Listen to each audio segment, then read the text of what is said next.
afternoon. We welcome the use of the Welsh language today at meetings. I've had no requests for people to speak Welsh today, so the meeting will be conducted in English only. Please can members use the raised hand icon to indicate when they want to speak, and remember to keep your microphones muted when you're not talking. I may remind members that at the statutory guidance and the section for the local government of 2011 and our formally adopted hybrid policy, any member attending a meeting remotely must be able to be seen and heard and by the officers who are attending the meeting, as well as by members of the public viewing. So can I ask you please, your cameras switched on during the duration of the meeting. Moving on to the agenda. Agenda item number 1. Dominic, do we have any apologies this afternoon? Thank you, Chair. I've had apologies from Councillors Rose Seaborn and Colette Thomas. Thank you very much. Item agenda 2, any declarations of interest. Members, do you have anything to declare at all? No. Okay. Agenda item 3, minutes of the Democratic Services Committee held on the 23rd of May. Members, could you possibly state whether you have anything to raise in relation to the minutes? If not, I will take them as...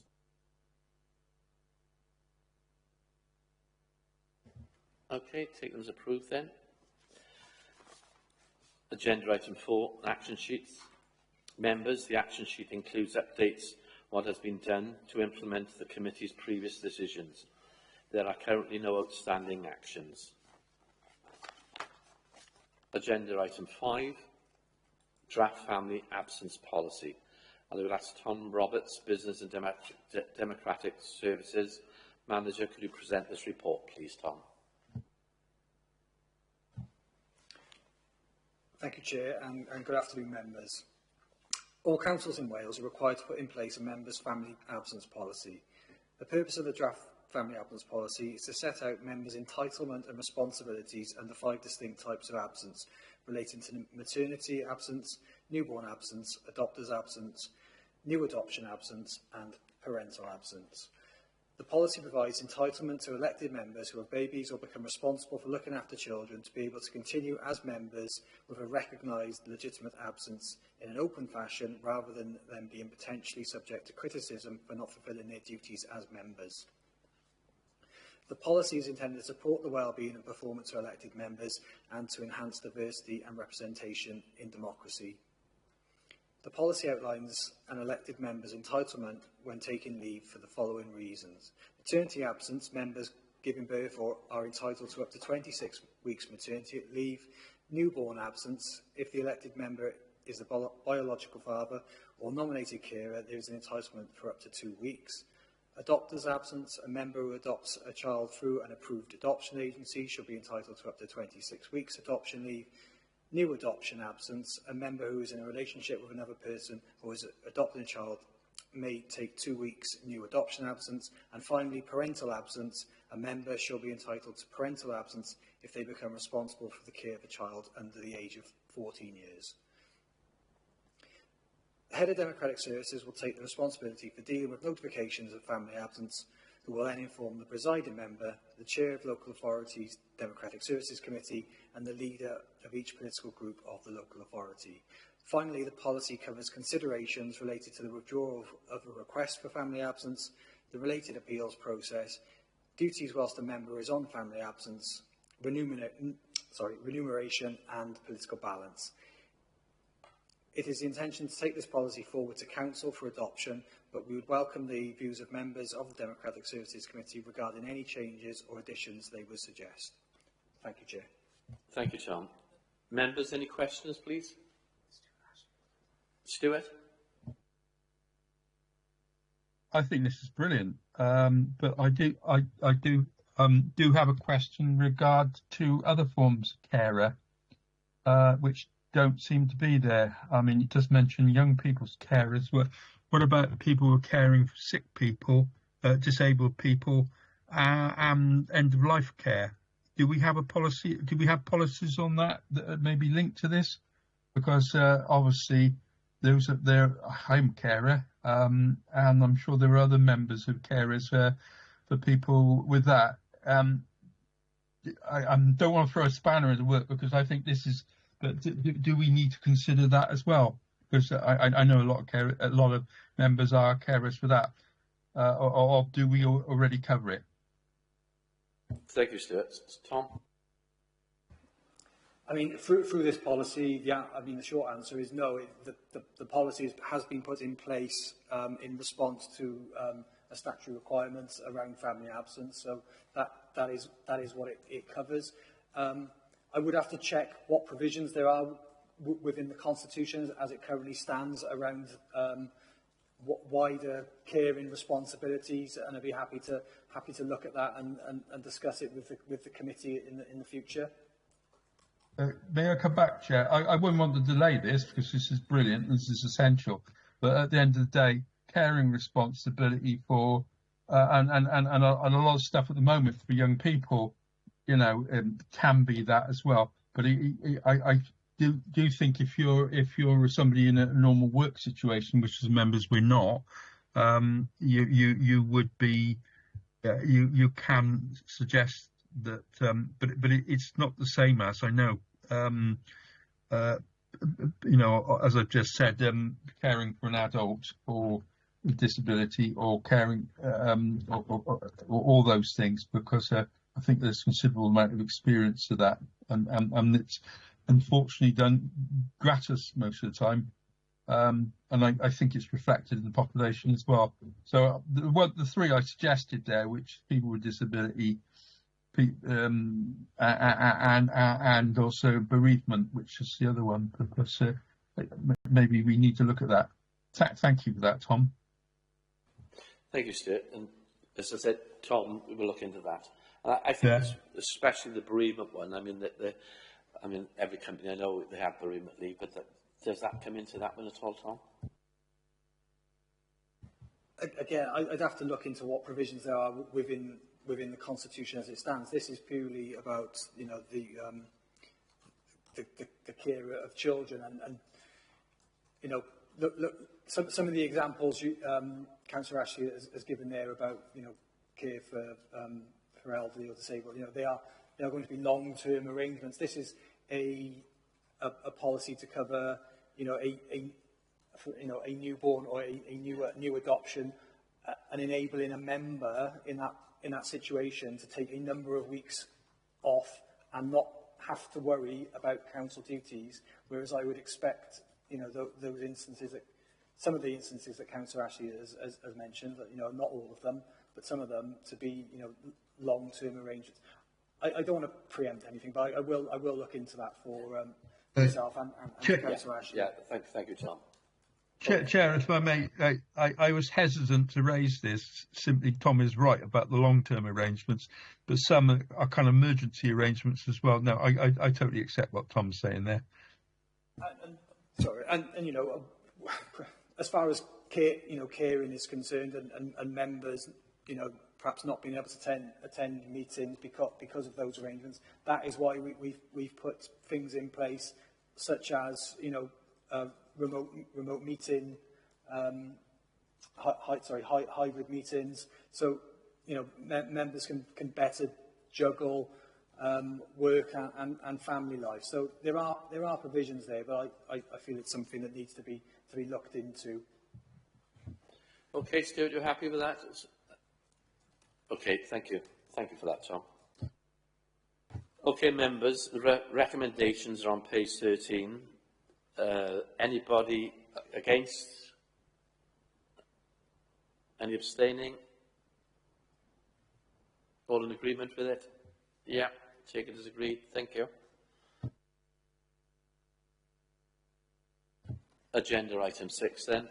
Proposed changes to the petition scheme, which I think we've talked about this at length at times. Again, Tom, would you like to present the report, please?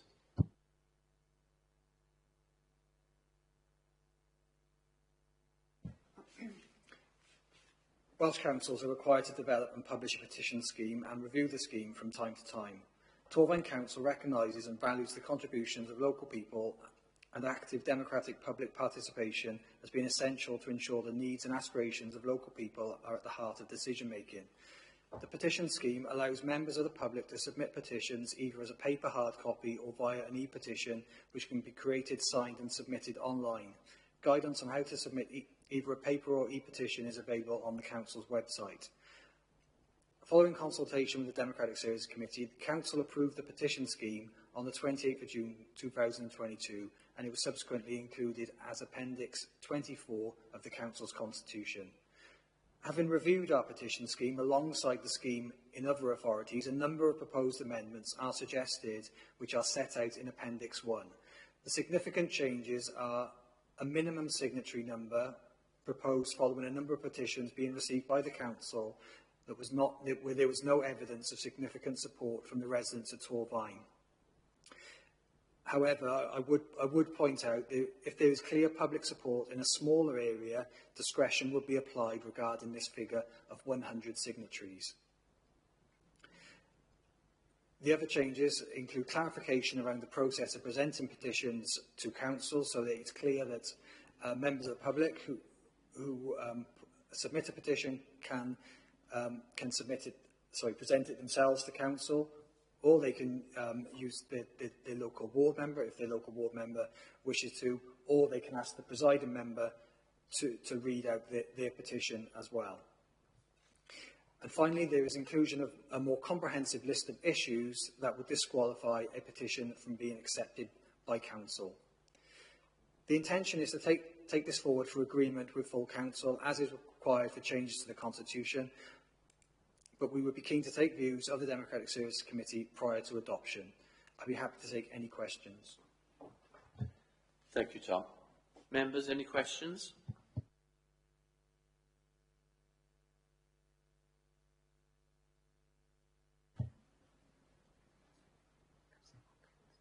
Councillor Watkins. Thank you. Yes, I just wanted to say I think the suggestions made to update the policy are good ones. I think especially the idea of putting a number on the number of people that need to sign a petition, but then equally, allowing for that bit of discretion if it is an important issue, but maybe the numbers affected are quite small.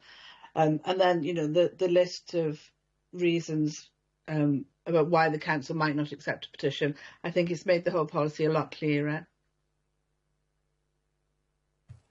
Thank you for that, Jane. Jason O'Connell? Yeah, thank you, Chair. Quickly, how do we ensure that the members, members of public who have signed a petition are from within Torvine or within the specific ward in which the petition's been raised? Is there a risk that, with social media, it could be shared far and wide and potentially have an outside influence on the outcome of a petition? So anybody signing the petition does need to provide their postcode and their address, but those details are hidden from members of the public online, so they wouldn't see that, and that information wouldn't be published in the petition that was handed in by paper either. Okay, thank you. Yeah, that was going to be my question as well, Jason. I mean, I'm sure we've all seen petitions signed by people that live in all different parts of the country, because some people sign anything to get their name on a piece of paper. And I've seen a petition once, I thought half of them were really out of the borough. So that's what we have to look at as well. It's no point in taking a petition in when it doesn't concern all those people signing it. So it's not very valid then if there's 100 signatures and 50 of those are out of the borough. But that's a question I was going to ask Jason as well, and I think we've asked that before. So that's the thing we've got to look at. Any other questions, members? Yes, can I have a supplemental to Jason's, Councillor O'Connell's question then? So I understand that Democratic Services would see that postcode, but I think, and I understand what you're saying, that yes, some people will just sign anything they're asked to, but some situations, I think it might arise where somebody might not live in the borough, but the issue, they still feel strongly about the issue. Maybe their family live in the borough, maybe they understand the issue, or maybe they are affected because they work in the borough but live outside. So I think that sort of becomes a bit more of a grey area then. Yeah, I think we said that before, Jane, but it's something serious to be looked at, because I'm sure Jason knows as well. I mean, you ask them to sign a petition, yeah, no problem at all. I mean, if they live outside the borough, they have a concern with it, but it's not really concerning them if they don't live, and it's not going to affect them within the borough at all if they live outside it. But it's something we have to look at. But it very well, yeah, so it needs to be looked at. So how is it going to be looked at? Because they could live outside the borough but work in the borough, so it might affect them that way. Or, you know, they might still have a strong opinion on something if they've got family in the borough, so they understand, you know, whatever the situation might be. So I think it's a tricky one. But I think it does need looking at, definitely. Yeah, yes, it is. It's a great, and I think we've spoken about that before, that people that work in the borough as well, but live out, it could affect them that way, we know. I think we said But then that. how will they know, if they're just looking at the postcode, how will they know the circumstances of the person they signing don't, it? No, they don't. Again, it's a grey area, and I think something to be looked at. Have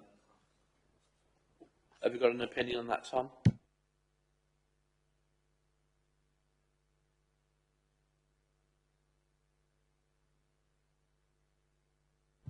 Yeah, I suppose in one way it's hard to have it both ways. Either we're saying you need to be in the borough, or anyone can sign it. You know, because like you've said, some petitions will be very, very specific to a particular area. Some will be, you know, perhaps a lot more national or global in their intent. We're a bit. We're just checking on that work issue, because we do think if you work within the borough, then you can use your work postcode, and that would qualify you as a signatory of a petition. But we do just need to check on that one. But I think it is allowed that if you work in Torvine, then you are able to sign the petition. Okay, yeah, that would be good to have clarity on. And if this committee wants to make that recommendation, so we make that absolutely clear, then I'll be happy to take that on board. Okay, you're happy with that, Jane? So just one more sort of point of clarity on that then. So that would be very good, yes, if you do work, because I think that's clear that certain issues might affect you, so you can have an opinion on those. But would we not accept signatures if they feel, I'm trying to think of an example, but say there was an issue to a parade of shops that their family used in Torvine, so their family asked if they would sign as well. Would we not accept those? Because even though they understand the issue, because they don't live in Torvine, would we not accept their signature on it? I don't think so. You know, because of the issues that Councillor O'Connell has raised. Well, I think he was raising about people from outside the borough, you know, signing stuff. We'd really struggle to sort of be able to unpick whether somebody is just signing something for the sake of signing it, or actually signing it because it affects them. We would not. There'd be no way of us knowing. So by applying these rules, at least we're applying a degree of consistency to the process. Okay, thank you. Okay, Stuart Ashley. I find the whole process fascinating. Obviously, one of the things is, as far as I can remember, this process hasn't been used since we've enabled it particularly much, if at all. But obviously with hot local issues, and you can think of some of them relating to things like planning or things going in places that people don't want them, that sort of thing, or other aspects. I was thinking, are people aware that they can do this? So how much of that we put that in plain speak? Because it's no good putting it in council out. That was one question. The other was, are people aware they can do it? Not just moan about things on social media, because it's a useful democratic tool. And all the times I used to campaign things as an environmentalist in the past, this has been a very useful thing for local issues. So I'm just wondering how much of this we're publicising since we've had, because it is an incredibly useful tool. And then how we treat that as a council, how we treat that as an expression of local democracy, because I obviously we all do scrutiny as well, and how that feeds into the process. I'm absolutely fascinated about this, because this is a good process. Yeah, as far as how many people are using it, we've had 5 petitions in the last year. One wasn't accepted as it was deemed to be vexatious. There was one which was received 311 supporting signatories, and that was Keep Tavern Newydd open. But then there was a few which had a lot less support. One was the dog enclosure park, which had 9 signatories. That was received by council. There was one about removal of Blenheim Park. That actually only got the 1 signature and wasn't taken forward. And one was around a new Welsh comprehensive school in Cwmbran, which had 3 signatures, and that wasn't taken forward due to the low numbers as well. And that's one of the reasons why we want to put this, this limit in to make it absolutely clear that there does need to be a level of public support before we take it forward into council. Like I said, the dog enclosure park, that only had the 9 signatories, but we still took it forward into council. So, should we really be using council time on such small numbers? Okay, thank you, Tom. Okay, Stuart, happy with Chair, that? no, Chair, that's really interesting what people have been using it for. It's not the obvious ones that come forward on this, is it? No, that's fascinating. Thank you very much, Tom. The fact you related to the history of it so far, and it also means we need to be somewhat, as I said, plain speak about what people can use it for, because they certainly do feel aggrieved. Whether they get the head of steam to put a petition in, you rather illustrated what you just said. Thank you, Tom. That's really interesting. Right, thanks, Stuart. Any other questions, members? No? Okay. Right, the recommendations, members, on page 22. You all in agreement of the recommendations? Anyone against? Any abstentions? No, thank you very much. So that recommendation is accepted. Item agenda 7 then, member satisfaction survey results. Tom? We're making you earn your wage today.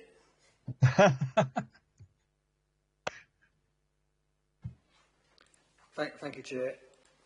As members are aware, the day-to-day support for elected members is currently provided through the Central Democracy and Member Services team. To help with improvements and planning for the year ahead to ensure members' support needs are met, the Democratic and Member Services team, along with the scrutiny team, compiled a survey asking members for feedback on how well supported they felt to undertake their role and their level of satisfaction with the service they received. The survey was in 3 parts. Part 1 asked about the support provided by the members and Democratic Services team. Part 2 asked for views on the scrutiny process and the support provided by the scrutiny team. And Part 3 was for Cabinet members for their views on the scrutiny process and the Cabinet's input to that process. In summary, members were largely pleased to note, members were pleased to note that there was general satisfaction with the support provided by the Democratic and Member Service team. The most significant issue that was noted related to the tablets that members had been issued with, and clearly there's some work to be done there. Similarly, with regards to the scrutiny, improved satisfaction was noted with the scrutiny visioning process, the role members are having in work programming, the role executive members were playing in the process, and the engagement of the general public in scrutiny.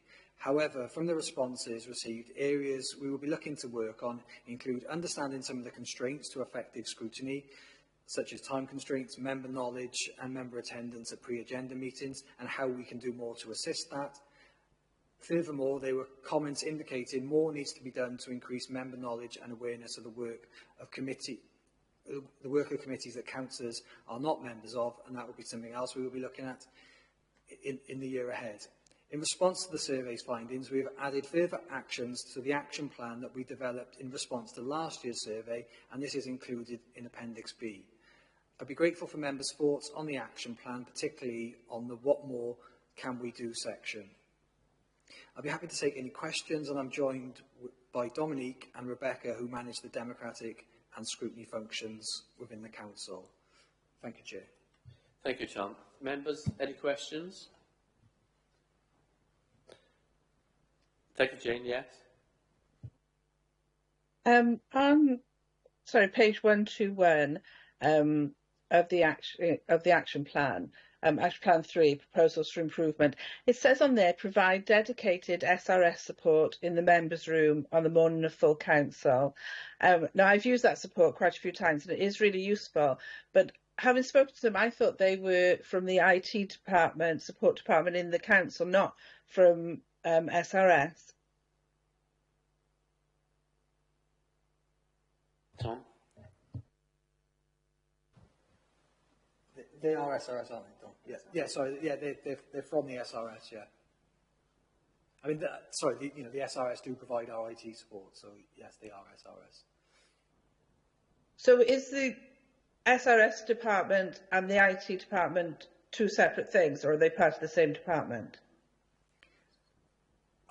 Because I've asked them, because I asked them different questions, like obviously I should have my phone or with my tablet, and some questions they can answer and they sort it out, and some they say, no, you need to speak to SRS, and I'm sure they've said to me they're not SRS, they're a support department from inside the Civic Centre. Yeah. So I'll just clarify that with Dom. Yeah, it is the SRS team that provide that support. We've got a very small digital team within the local authority. And they do assist with some IT support matters off the books, but yeah, it is the SRS who provide that support.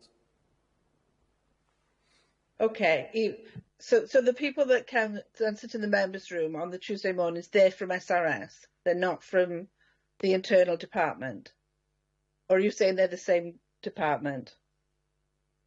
Yeah, I mean they're based in Torvine, as I understand it, but they work. So the building, they work from the Civic Centre, but they work for the SRS. Okay, thank you. Thank you for that, Jane. Stuart?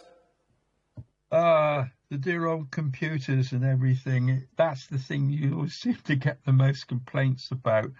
The provided pad was worse than useless, so I've gone over to using my own because I could never get on with it, and that I provided my own tablet, to be quite honest, and it works fine.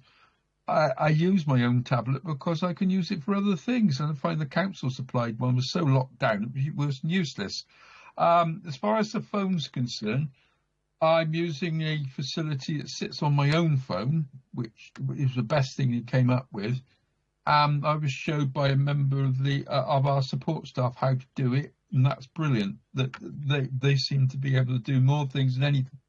And as for facilities on computers, I've got both a council computer and my own computer. Again, facility sat on that. I've also got community council on that as well. It seems to be we're piggybacking on our own equipment. There wasn't a site there for saying that, but since I've had to do a lot of work from home because of what I'm suffering from at the moment, the SRS staff have also been excellent when I've had to use them, and our own member services people have been brilliant. That the criticism around IT, I think you're always going to get, to be fair to the system, because it's when it goes wrong dramatically. You know, like not being able to get on Teams and stuff like that. That's not the fault of staff. That's a fault of serendipity a lot of the time. Or ever will members moan about it, and I think the ability of our staff to live with that is amazing. The other thing I'd like to compliment, because I think Rebecca and Garrett and the people have been listening, is the ability to use graphics now. I noted this in the I don't know if I could say this anywhere on this. We now got graphical interface, which is brilliant. It was in the chairs report. Nice lot of colour. I really do not like reading great loads of black and white. And I noticed this report here's got colour as well. It's so much easier. And the basis we've had colour for years on these reports, and I'm looking at it now, and my eyesight's not as brilliant as it was, but looking at a colour thing with data on it makes life so much easier. So compliments to the staff for doing that, for listening to me out all the time. I moaned about this.